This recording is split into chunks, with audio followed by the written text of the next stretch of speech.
8 अक्टूबर 2007 cricket की दो महाताकतें आपस में टकराने को तैयार होती हैं। भारतीय टीम के कप्तान MS धोनी ने टॉस जीतकर पहले बैटिंग करने का फैसला किया।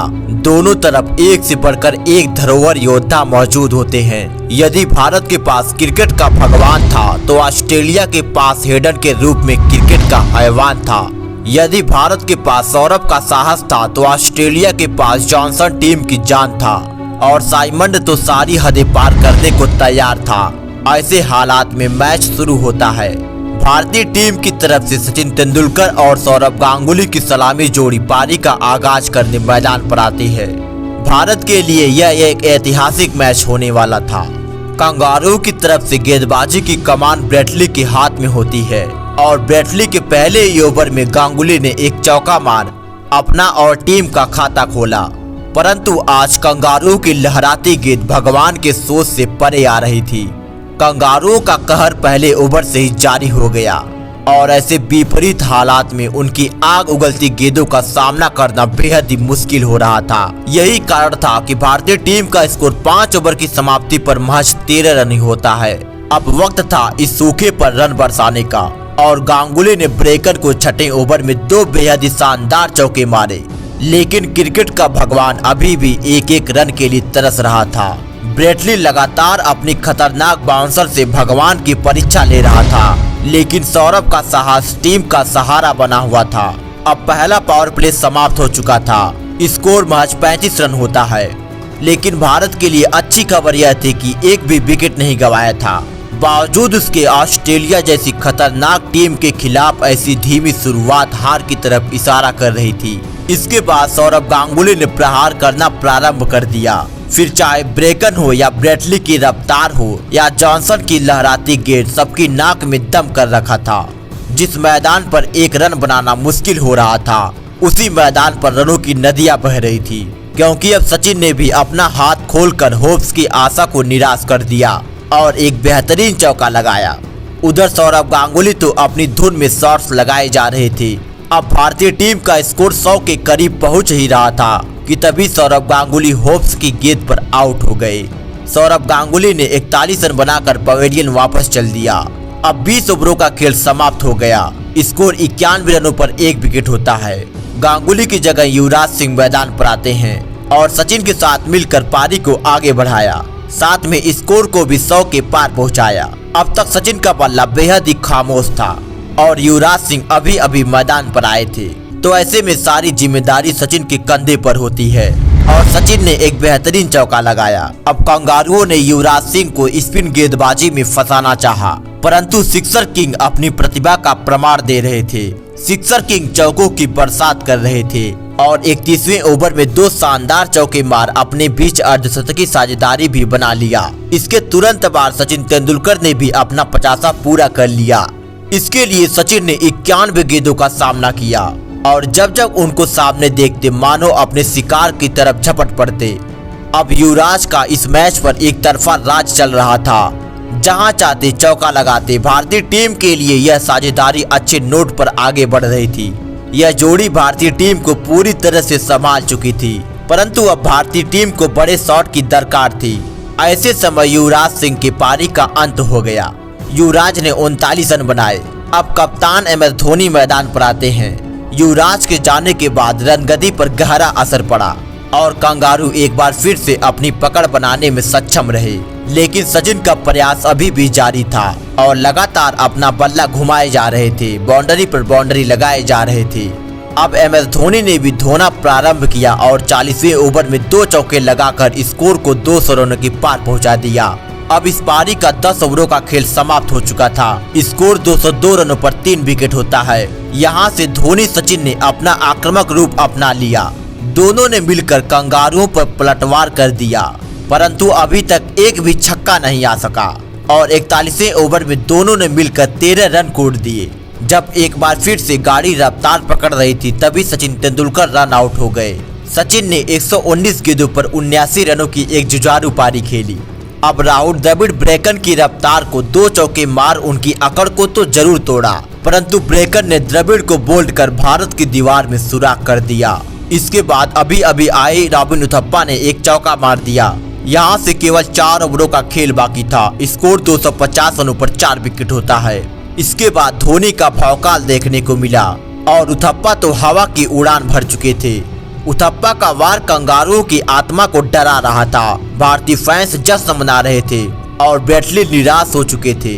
भारत के लिए आखिरी ओवर बेहद ही शानदार रहा, क्योंकि इस ओवर में धोनी और उथप्पा ने मिलकर 21 रन कोड़ दिए। उथप्पा ने दूसरी और तीसरी गेंद पर चौका लगाया और धोनी ने 5वीं गेंद पर झन्नाटेदार चौका मार दिया। पहली पारी का आखिरी ओवर की आखिरी गेंद पर पारी का पहला छक्का लगाकर पारी को समाप्त किया। साथ में MS धोनी ने इसी छक्के के साथ अपना 50वां भी पूरा कर लिया और स्कोर को 291 रनों तक पहुंचा दिया। भारतीय बल्लेबाजों ने संपूर्ण योगदान दिया। ऑस्ट्रेलिया की तरफ से ब्रेकर ने सबसे ज्यादा 78 रन लुटाए। अब कंगारुओं को यह मैच जीतने के लिए 50 ओवरों में 292 रन बनाना था। कंगारुओं की तरफ से एडम गिलक्रिस्ट और मैथ्यू हेडन पारी का आगाज करते हैं। यह जोड़ी उस दौर की सबसे खतरनाक ओपनिंग जोड़ी थी और इसका परिचय पारी के शुरू में ही हेडन ने चौका लगा कर दिया। फिर गिलक्रिस्ट ने RP सिंह को एक झन्नाटेदार छक्का लगाया, जिसे देख हर कोई उनकी शॉट की तारीफ कर रहा था। एक तरफ गिलक्रिस्ट का कहर जारी था तो दूसरी तरफ हेडन गेंद को हवा में उड़ा रहे थे। शुरुआती 5 ओवरों में ऑस्ट्रेलियाई टीम का स्कोर 37 रन होता है। तभी MS धोनी ने अपना मास्टरमाइंड लगाया और RP सिंह की गेंद पर जहीर खान ने बाउंड्री पर कैच लपक गिलक्रिस्ट को पवेलियन का रास्ता दिखा दिया। वैसे तो यहाँ पर कोई फील्डर नहीं रहता है, लेकिन यह फील्डिंग MS धोनी ने सजाई थी। अब ऑस्ट्रेलिया को पहला बड़ा झटका लग चुका था। अब ऑस्ट्रेलिया के कप्तान रिकी पॉन्टिंग मैदान पर आते हैं। ऑस्ट्रेलियाई टीम की सदियों की प्रथा थी कि विकेट गिरे तो गिरे पर रन ना रुके और हेडन इस परंपरा को परंपरागत तरीके से चला रहे थे। जहां भारत ने पूरी पारी में एक छक्का लगाया था, वहीं ऑस्ट्रेलिया की तरफ से छक्कों की बरसात हो रही थी। अब कप्तान रिकी पॉन्टिंग ने RP को आड़े हाथ लिया और उनको 10वें ओवर में 3 चौके मार इस ओवर से 16 रन निकाल लिए। अब 10 ओवर की समाप्ति पर ऑस्ट्रेलिया का स्कोर 75 रनों पर 1 विकेट होता है। ऑस्ट्रेलिया टीम को एक बेहतरीन शुरुआत मिल चुकी थी, पर हेडन का बल्ला रुकने का नाम नहीं ले रहा था, क्योंकि वो गेंदबाजों के साथ खेल नहीं खिलवाड़ कर रहे थे, भरे मैदान में उनका मजाक बना रहे थे। अब इन दोनों की खतरनाक बैटिंग ने अर्धशतकी साझेदारी भी कर लिया। सामने जहीर हो या पठान, पिटाई दोनों की समान हो रही थी। इनके पास उनका कोई तोड़ नहीं था, क्योंकि वो दोनों खुद ही तोड़ रहे थे। इसी दौरान हेडन ने मात्र 39 गेंदों पर अपना 50वां पूरा कर लिया। मात्र 13 ओवरों में स्कोर 100 रनों तक पहुंच गया। यहाँ पर भारत का स्कोर महज 55 रन था। अब ऑस्ट्रेलिया को 36 ओवरों में 190 रनों की दरकार थी। हेडन जिस तरह से प्रहार कर रहे थे, उसे देख ऐसा लग रहा था कि मानो यह मैच जल्द ही खत्म हो जाएगा। भारत की तरफ से अभी तक हर गेंदबाज नाकाम रहा। तब MS धोनी ने अपना दिमाग लगाया और पॉन्टिंग को इरफान की गेंद पर स्टंपिंग कर दिया, क्योंकि एक तेज गेंदबाज के खिलाफ स्टंपिंग करना बहुत ही बड़ी बात होती है। जब विकेटों का सूखा पड़ा था तो धोनी ने विकेट ले लिया। इस विकेट का पूरा श्रेय MS धोनी के झोली में जाता है। इसके बाद माइकल क्लार्क मैदान पर आते हैं। अब 20 ओवर का खेल समाप्त हो चुका था। स्कोर 124 रन होता है। क्लार्क आते ही अपना क्लास दिखाना प्रारंभ कर दिया। एक चौका तो जरूर लगाया, परंतु हरभजन ने उनको अपनी गेंद पर फंसा लिया और क्लार्क को कॉटन बोल्ड कर दिया। क्लार्क ने मात्र 6 रन बनाए और पवेलियन वापस चल दिए। अब क्रिकेट का एक और महामानव साइमंड मैदान पर आते हैं। यहाँ पर required run rate current run rate से नीचे जा चुका था। यदि यहाँ से ऑस्ट्रेलियाई टीम सिंगल भी खेलती तो भी यह मैच ऑस्ट्रेलिया जीत जाती, लेकिन ऑस्ट्रेलियाई खिलाड़ियों को पूरी दुनिया में अपने नाम का डंका और दहशत फैलाने की जरूरत होती है। इसीलिए साइमंड अपने खुखार अंदाज में बल्लेबाजी करते हैं और मैच को जल्द से जल्द खत्म करने का मन बना लेते हैं। उधर हेडन तो आज किसी का करियर खाने के इरादे से मैदान पर ही आए थे। भारतीय टीम पूरी तरह से निराश हो चुकी थी, क्योंकि इन दोनों की जोड़ी भारत को हार की तरफ ले जा रही थी। अब भारतीय टीम को केवल 1 विकेट की तलाश होती है मैच में वापसी करने के लिए। तभी मुरली कार्तिक ने हेडन को बाउंड्री पर कैच करवा कंगारुओं की कमर तोड़ दिया। मैथ्यू हेडन ने 92 रनों की एक शानदार पारी खेली। ऑस्ट्रेलिया को 97 गेंदों पर 102 रन बनाने थे। अब साइमंड ने चौका जड़ स्कोर को 200 रनों के पार पहुंचा दिया। इसके बाद भी साइमंड का प्रहार जारी रहता है और देखते देखते उन्होंने भी अपना अर्धशतक पूरा कर लिया। यहाँ से 51 गेंदों पर मात्र 61 रन बनाने थे। तभी हरभजन को हौज ने एक चौका जड़ दिया। यह मैच एक रोमांचक मोड़ पर जा चुका था। भारत को केवल एक विकेट की दरकार होती है और धोनी ने एक बार फिर से स्टंपिंग करके पूरे स्टेडियम में शोर मचा दिया। उसके बाद स्टंप के पीछे से जो कुछ किया वह हमेशा के लिए यादगार हो गया। हौज 17 रन बनाकर पवेलियन जल दिए। अब आधी ऑस्ट्रेलिया टीम पवेलियन वापस जा चुकी थी, जिसकी वजह से कुछ ओवरों तक रन नहीं आ सका। लेकिन साइमंड के रहते भारत यह मैच जीतने के बारे में सोच भी नहीं सकता था। लेकिन 47वां ओवर भारतीय टीम के लिए वरदान साबित हुआ, क्योंकि आरपी सिंह ने साइमंड को बोल्ड करके ऑस्ट्रेलिया को छठा झटका दे दिया। साइमंड का विकेट भारतीय टीम के लिए कितना जरूरी था, एक बार इस विकेट के गिरने का शोर सुनिए।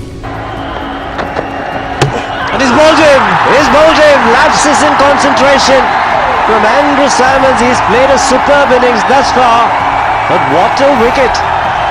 India desperately needed something dramatic, and has RP Singh produced that? We'll have to wait and see. इस विकेट के गिरने के बाद जो शोर था वो सब कुछ बयां कर दिया और अगली गेंद पर एक और रन आउट मिल गया। आरपी सिंह ने एक ओवर में इस मैच का रुख मोड़ दिया। अब 16 गेंदों पर 23 रन बनाने थे। अब लगातार कंगारुओं पर दबाव बढ़ता गया और आखिरी ओवरों में 16 रनों की दरकार होती है। ऑस्ट्रेलिया टीम उस दौर की वह टीम थी जो आखिरी दम तक हार मारने को तैयार नहीं होती थी और यह देखने को भी मिला, क्योंकि जहीर की पहली गेंद पर चौका मार सबको हैरान कर दिया। यह मैच भारत की तरफ आ रहा था, लेकिन फिर भी हार का डर सता रहा था। लेकिन उसके बाद जहीर खान ने शानदार गेंदबाजी करी और कुछ डॉट गेंदें फेंकी, जिसकी वजह से एक गेंद पर 9 रन बनाने थे और आखिरी गेंद पर 1 रन आ सका, जिसकी वजह से भारतीय टीम 8 रनों से यह मुकाबला जीत लिया। उस वक्त ऑस्ट्रेलिया को हराना किसी सपने से कम नहीं था। उस वक्त की भारतीय टीम दुनिया की एकलौती ऐसी टीम थी जो ऑस्ट्रेलिया को टक्कर देती थी। MS धोनी को शानदार प्रदर्शन के लिए मैन ऑफ द मैच का अवार्ड दिया गया।